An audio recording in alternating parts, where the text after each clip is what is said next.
Hi, guys. How are you? Dr. Pam Turner, Academic Coaching for World Changers. And remember, my only goal is to help you get this stupid sheet of paper.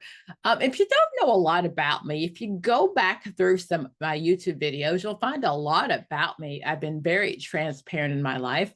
I am a preacher's kid, and I thought I'd be happily married forever. It didn't work out that way. My mother died when I was young. I was in a very bad relationship and my husband died. So I tell people that I was born about 9 years ago. He died a couple of years before my 50th birthday. I'll be 60 in 2025. Even when I was married, I raised 3 children by myself, and I got a whole history like everybody else does. I can just tell you that I am very blessed to walk out what God has planned me to do. I hope that every time you interact with me or any of my staff, that it shows that we love what we do. And we are trying to walk out what we think our higher power has caused for us, has planned for us. And we also think that's a plan for you. So let's get to today's question. So, by the way, we're always going to say, remember, we really thank you for being with us.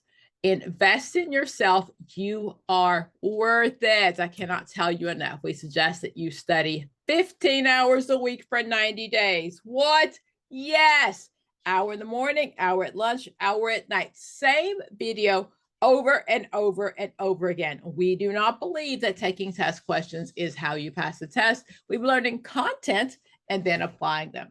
So we're really going to remind you that whatever test you're taking, that there are two ways that we answer tests. It is either application, right? And remember, we're going to assess. We get paid to be nosy. We're in a field where they pay us to ask questions. Who else gets paid to ask? Well, have you thought about sleeping with men? Does your husband know that you prefer women? How much money do you have in the bank? Were you molested when you were 3? That's our job. That's our job. And I'm not going to say that we take pleasure in it, but I'm going to tell you that you were nosy before you came into this field. That's why I say we get paid to ask the questions. They seem to flow naturally for us. And if you're new in the field, and they're not, they will. Just give it some time. Most people love to talk about themselves. I will say this to you, whether you're doing an interview with a client or whether you're at a bar, people love to talk about themselves. Just ask them some questions. Of course, the other questions are going to be those recall questions. Now, way back in the day, they really were very simple. Who is Freud? What are Freud's stages? Bloom's taxonomy, if you've ever had any education class, talks about higher level thinking. If you're in administration or any kind of program where you have to write SMART goals, you know that we don't write goals at the remember level. We write them at the apply, analyze, and evaluate level. You all have a master's degree. No one gave it to you. You use those very same clinical skills or thinking skills, cognitive skills, schematic thinking when you were in school. The only problem with this test is I only have 4 answers and I can't BS my way through it. I really have to pick the best of the 4 based on what the question is asking me. But at the end of the day, I'm going to remind you, it's a reading test. It's a reading test. I had a session today with someone who's taken my 5-letter exam, the NCHMCE, which is one of my favorite exams. It's a clinical scenario. And what she was doing is what many people have been taught to do. I would ask her, what is the question asking you? And she would read the last line. Why do you think they put all of those paragraphs and words in there? Just because? They're not distractors, hints, clues. All of those things are giving you the clue to answer the question. That's what makes it a standardized test. Everybody gets all the hints and the clues in the question.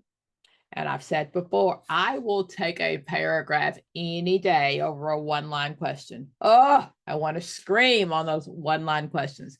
If you don't know what it is, many times you're lost.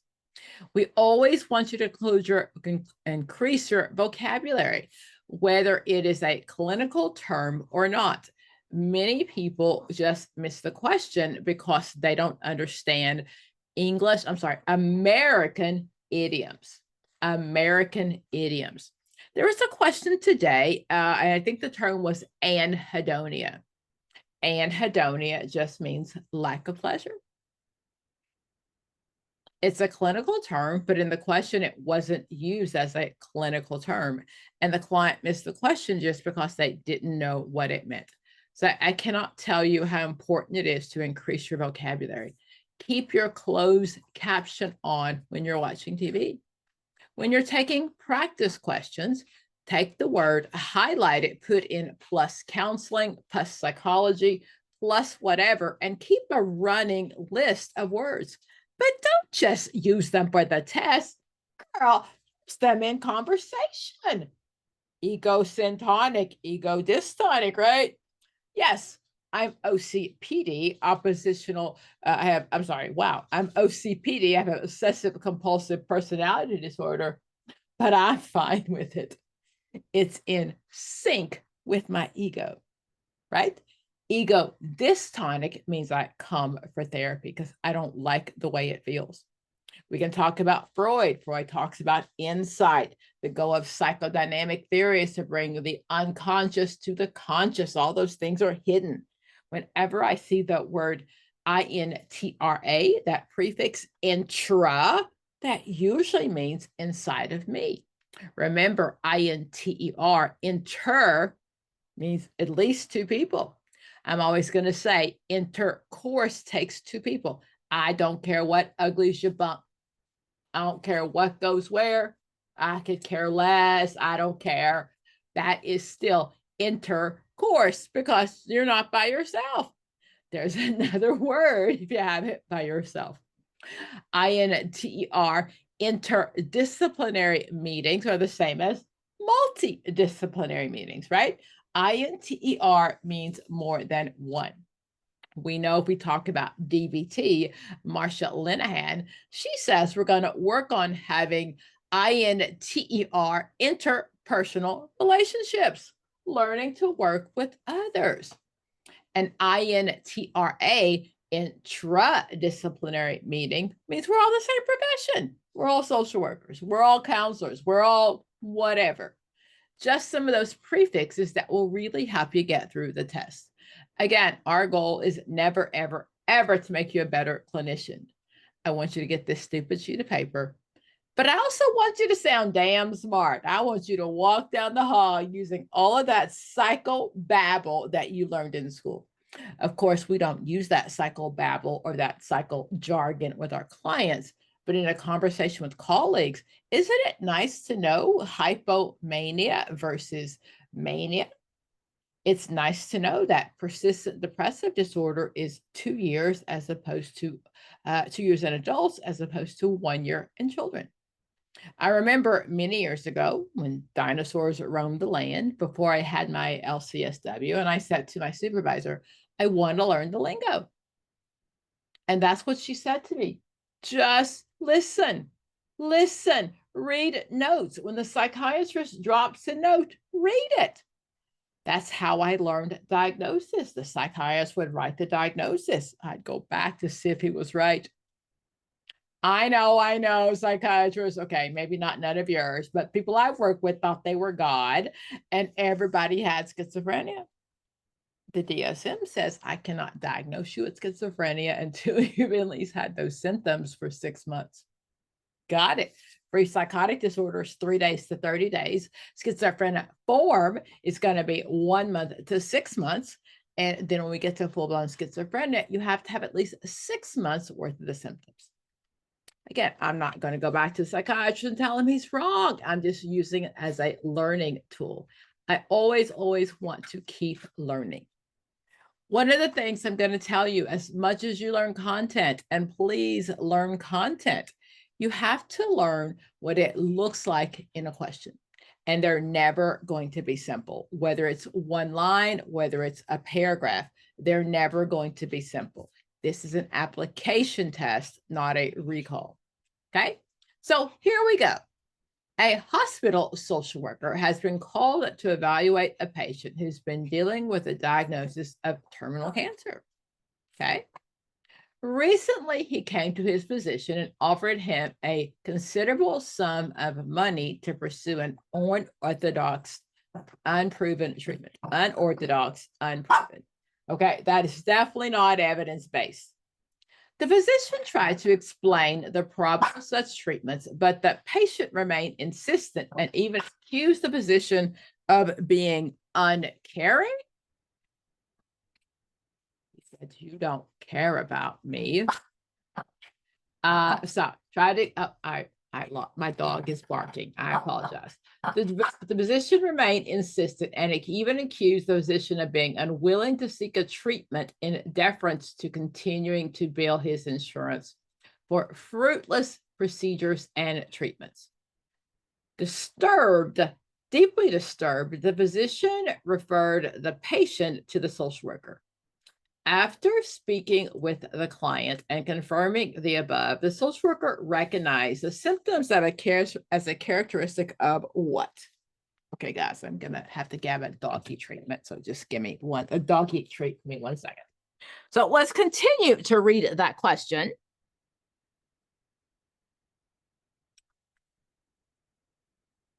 Yeah, so complicated there.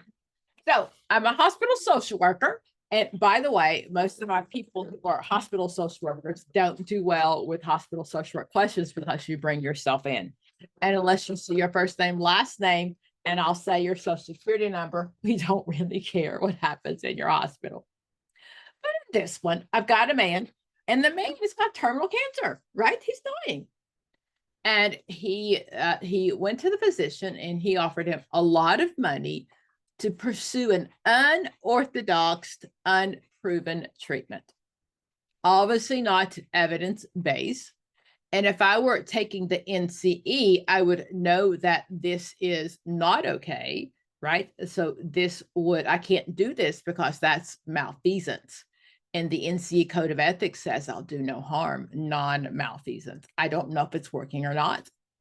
So the physician tried to explain the problem with such treatments. Hey, this may not work, but the client was insistent. I've got $1 million. I'll do whatever it takes.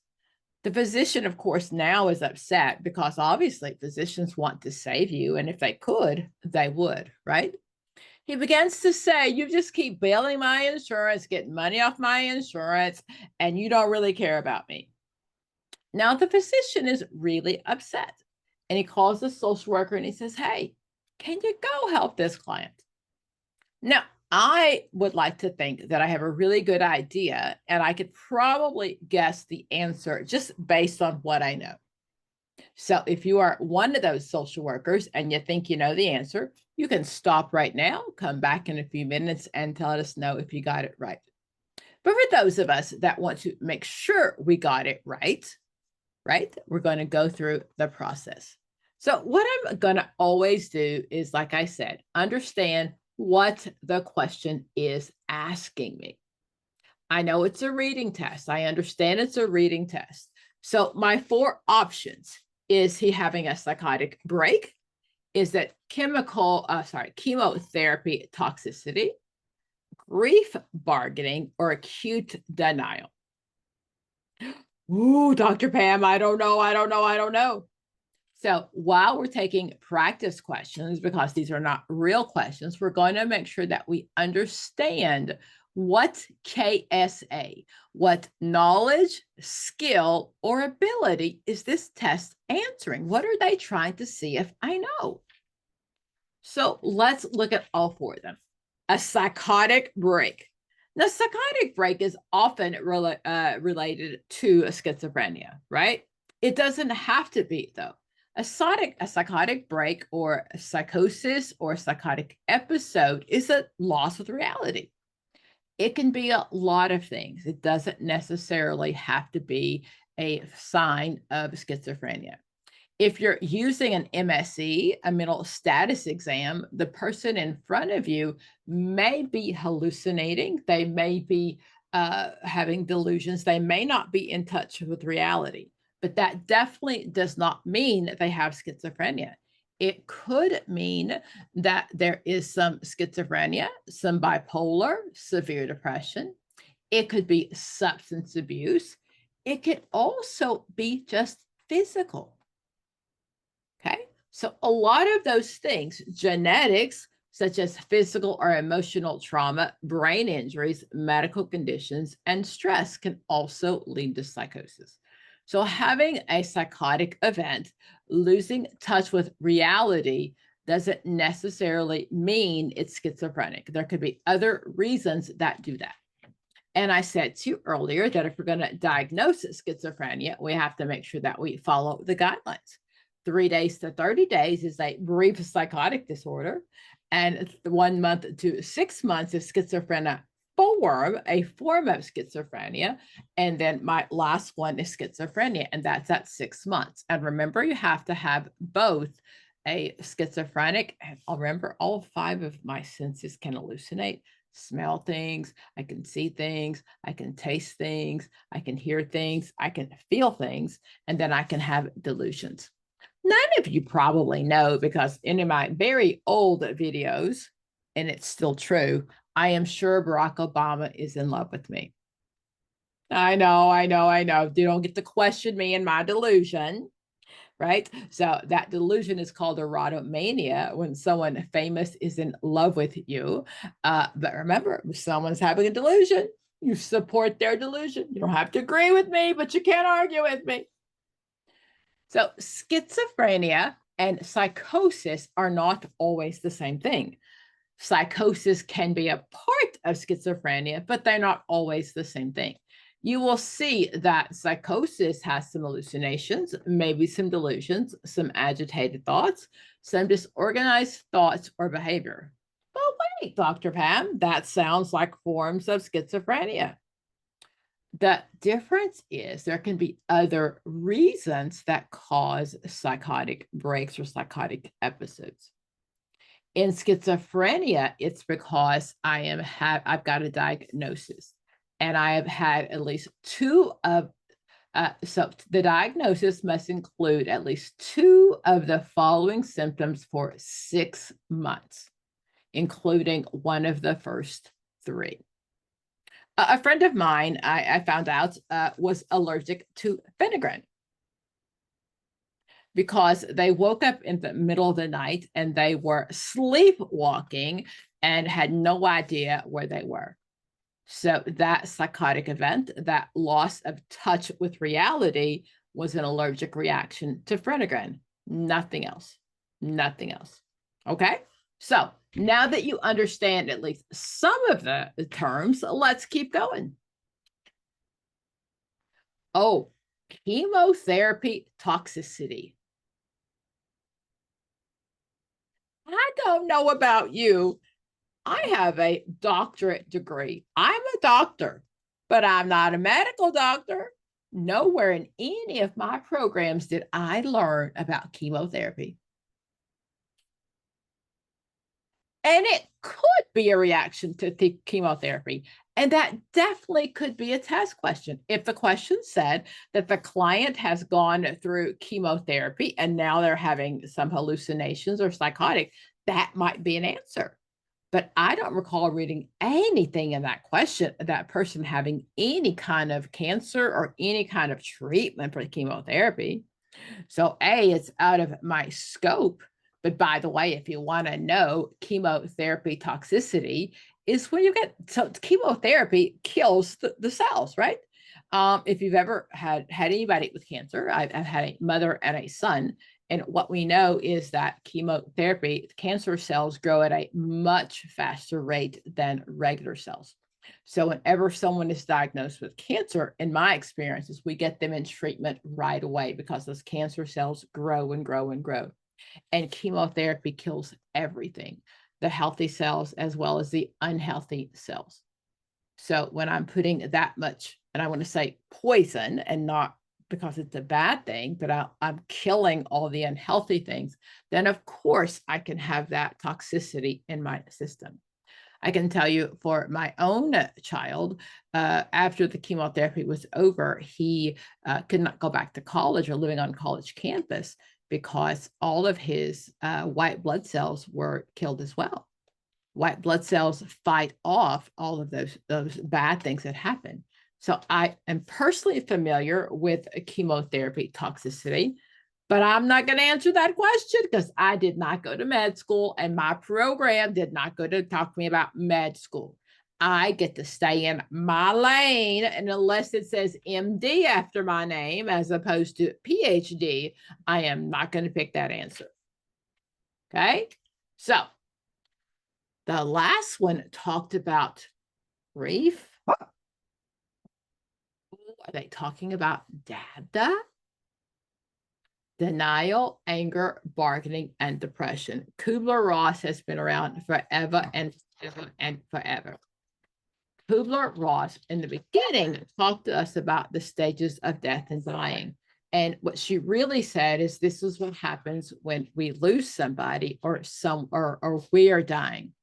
What we know now, it is not just about me dying or someone I know dying. It's about loss of a spouse, and that could be divorce. It could be loss of hope. I have a baby that has a physical difficulty or a physical difference that I wasn't prepared for. I had a car accident and I can no longer do what I wanted to do. I lost my job that I thought was my dream job. So what we know is DABDA, denial, anger, bargaining, depression, and acceptance, belongs to any time that we go through a loss. I had a friend whose son went to prison, and I watched her go through these stages. So according to Kubler-Ross, remember that we don't necessarily go through the stages in order. Some of us spent more time in any of the stages, right?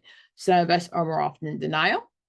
Some of us spend a whole lot of time in anger, more depression, bargaining, DABDA, denial, anger, bargaining, depression, and acceptance. Those are Kubler-Ross's stages of death and dying. So what I did for you is I went through all 4 of the possible choices. So again, this is not how we take a test. This is how we study. If you're going to use test questions, don't just try to get them right. Learn the content. If you learn the content, you can get every single test question right. No matter how it's written, you've learned the content of how we answer the questions. Okay? Acute denial. I don't think that's a term. It's not a clinical term, at least. You might see that other places, but that's not a clinical term. Denial, of course, is part of Kubler-Ross, and it's also one of my defense mechanisms. With my defense mechanisms, denial almost always belongs to drug and alcohol use, pedophiles also, any kind of addiction. It wasn't me, wasn't me, wasn't me. When it comes to answering test questions, remember, denial is when we're going to confront, because what's happening in my body is not matching what's coming out of my mouth. Carl Rogers called that genuineness when it matched, right? Congruence is when it matched. And if it doesn't match, then I'm not genuine. So acute denial is not necessarily a term. Acute in general for our health terms means it came on short and sweet. So that is not a term that I'm going to keep. So now I've got down to my 4. I'm going to go back and read my question again because I've learned so much, right? The hospital social worker has been called to evaluate a client who's been diagnosed with terminal cancer. They're dying. They're not dead yet, but it's terminal cancer. That means there's no cure. Recently, he came to the physician and said, hey, I got $500,000. If it were me, a considerable sum, it might be like 1,000. Okay. But it's not about me. He gave him a lot of money. He said, there's this unorthodox treatment, and I want you to try it. Unorthodox, again, means it's not something that we would normally try, and definitely not covered by insurance, and would not be something that, it could be something a person, a social worker, a counselor, someone could lose their license for. The physician said, oh, we can't do that. We can't do that treatment. The patient remained insistent.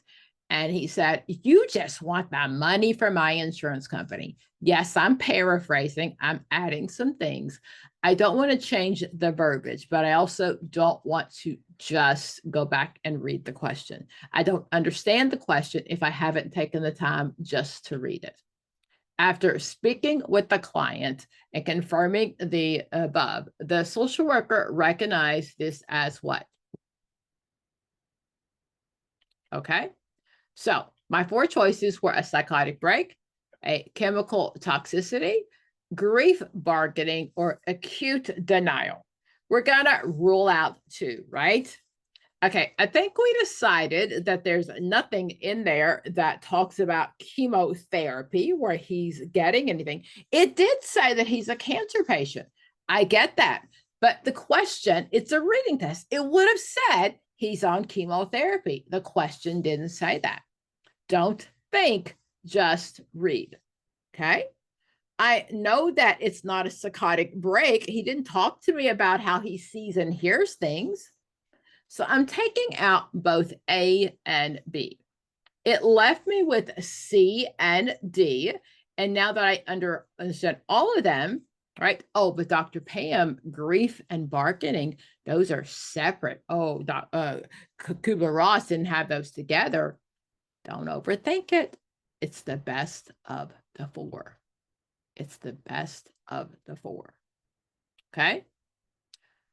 Kubler-Ross's symptoms of grief bargaining, right? So Kubler-Ross, she was a social worker, by the way, and I know all of us use her theory. So the stages of anticipatory dying, that's when she first started, right? Were denial, anger, bargaining, depression, and acceptance. Now we know it's not necessarily about always death, but it is always about loss. Guys, I really hope that you enjoyed the question today. I hope that you really learned something today.